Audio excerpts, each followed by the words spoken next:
Senior Advisor of the Carlyle Group, Edward Mathias.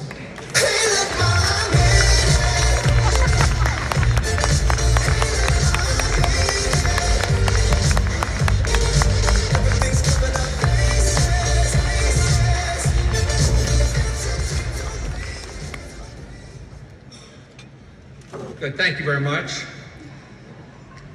It's a real pleasure for me to introduce tonight's first honoree. Dan Daniello has been a colleague and, more importantly, a close friend for over 30 years. And you'll soon get a sense of Dan and his extraordinary life. From my perspective, Dan is always the invisible hand. He's a workhorse, not a show horse. Let me give you a few examples of where he's been involved as a background. Dan was instrumental in building Carlyle. He was the balance wheel between two extraordinary individuals, David Rubenstein and Bill Conway. And I would say both, to put it mildly, have strong personalities. Over the years, if there was ever a problem at Carlyle, and we had many, everyone recognized that Dan would handle it. In addition, he's had an exhaustive array of other activities. Dan plays major roles and is often a primary contributor. But again, he's always something of a silent partner. And I could list them: Syracuse University, American Enterprise Institute, Wolf Trap, various Catholic charities, veterans organizations, and I could go on and on. Again, Dan never seeks personal recognition.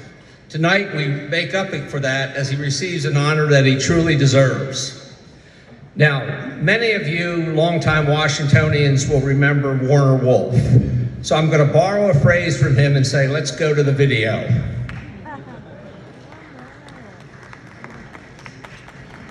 I describe myself as a God-fearing, free enterprise American capitalist. I believe in personal liberty, equal opportunity, and earned success.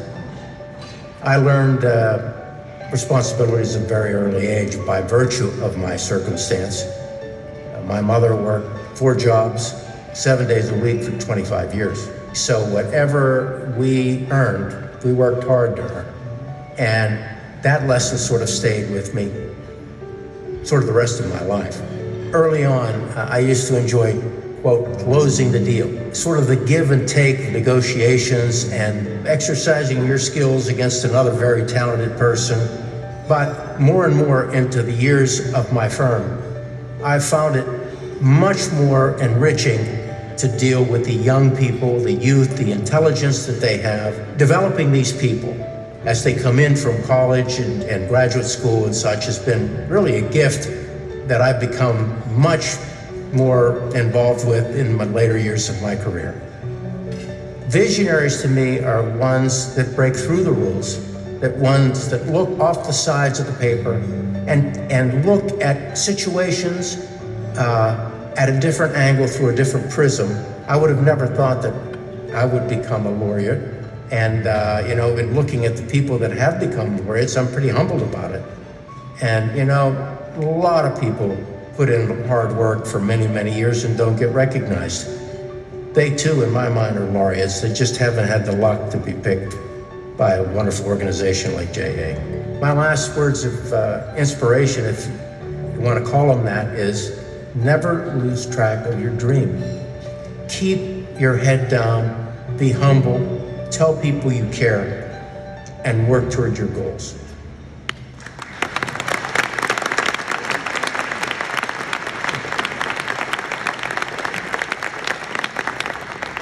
Good. Ladies and gentlemen, I ask that you join me in welcoming to the stage our 2019 Washington Business Hall of Fame laureate, Dan Daniello, who is co-founder and chairman emeritus of the Carlyle Group.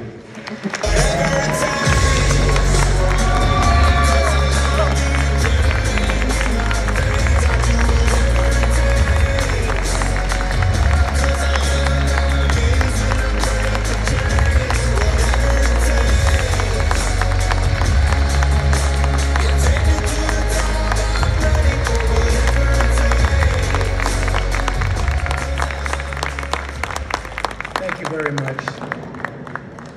Thank you very much. Really appreciate this opportunity. You know, people often say that the sweetest sound that you'll ever hear is the sound of your own name. My sweetest sound is an acronym, DBD.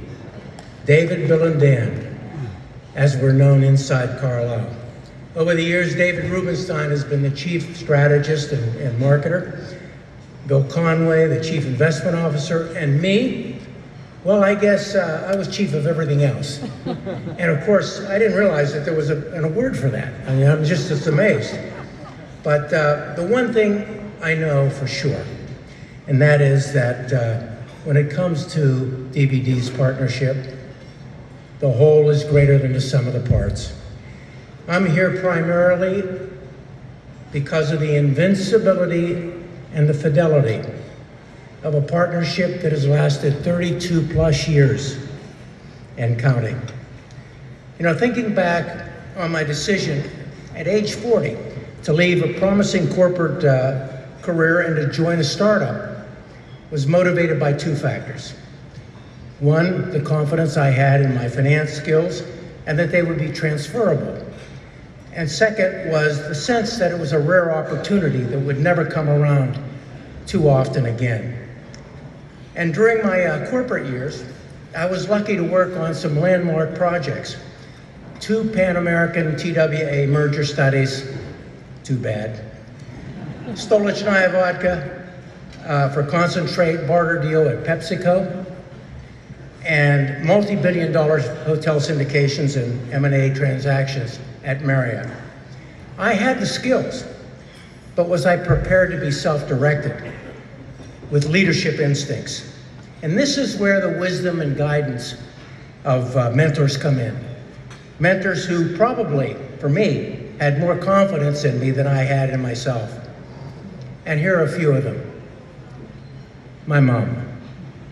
Single parent who raised me an only child. Her gift to me was her faith, her work ethic, and her undying love and support. My college career counselor, Dr. Covert, who taught me mindfulness. His famous quote was, "An educated person is one who is adjusted to their environment." Several of my superiors in my time as a naval officer who taught me self-discipline and what it really means to serve others. Bill Marriott Sr. I worked with him closely to put together his monthly chairman's report, and I observed in him a personal humility that changed my perception of what it takes to lead. Another privilege at Marriott was working with Bill Shaw and being part of one of America's preeminent finance teams in the 1980s, led by Gary Wilson.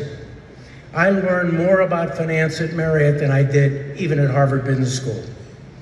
And as hard as it was to leave Marriott, the benefits of working at Carlyle with some of the most important business and government officials in the world over the last 30 years has been humbling.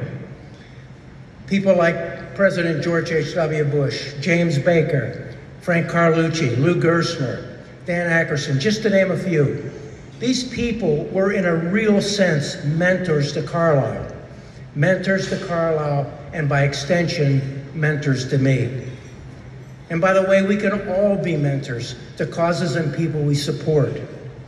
As Chairman Emeritus, I now have an opportunity to chair a few outside boards with world-class leaders like Arvind Minocha, CEO of Wolf Trap, Robert Doar, President of the American Enterprise Institute, and Chancellor Kent Severud, and the Institute for Veterans and Military Families at Syracuse University.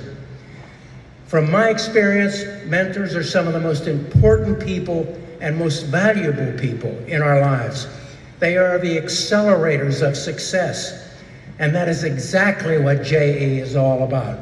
Thank you, JA, for what you do for our youth, and thank you for this special recognition tonight. Thank you, ladies and gentlemen.